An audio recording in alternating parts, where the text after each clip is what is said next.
নগৰবেৰাৰ ৰাস মহোৎসৱৰ মূল মন্দিৰত উপস্থিত হয় গুৱাহাটী পৌৰ নিগমৰ মাননীয় মেয়ৰ মৃণাল শৰণীয়া।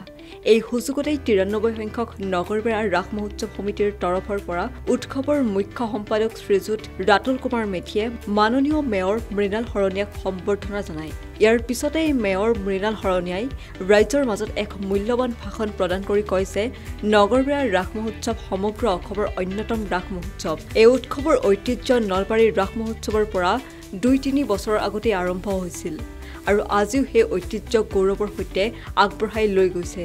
এই উৎসৱত স্থানীয় ৰাইজৰ উপস্থিতি, আনন্দ আৰু ধৰ্মীয় ভক্তিৰ উজ্জ্বল পৰিৱেশে উৎসৱখন অধিক ৰঙীন কৰি তোলে। জিলাৰ এই নগৰবেৰা অঞ্চলত বিভিন্ন ৰাস মহোৎসৱ অনুষ্ঠিত হোৱা উৎসৱস্থলীলৈকে আমি গৈছিলোঁ। আজি আমি এই নগৰবেৰা ৯৩ সংখ্যক এই ৰাস মহোৎসৱত উপস্থিত আছোঁ।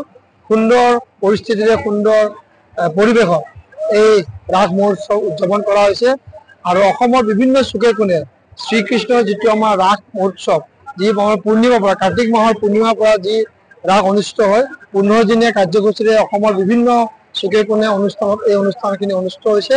সঁচাকৈ এই ৰাসে জাতি বৰ্ণ ভাষা নিৰ্বিশেষে সকলোকে একেলগে আগুৱাই লৈ যোৱা সুন্দৰ এক ব্যৱস্থা গ্ৰহণ কৰিছে।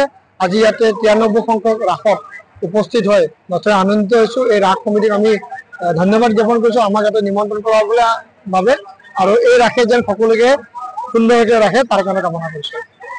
নগৰবেৰাৰ পৰা কিতাপ আলী, নিউজ ডেস্ক ৰিপৰ্ট।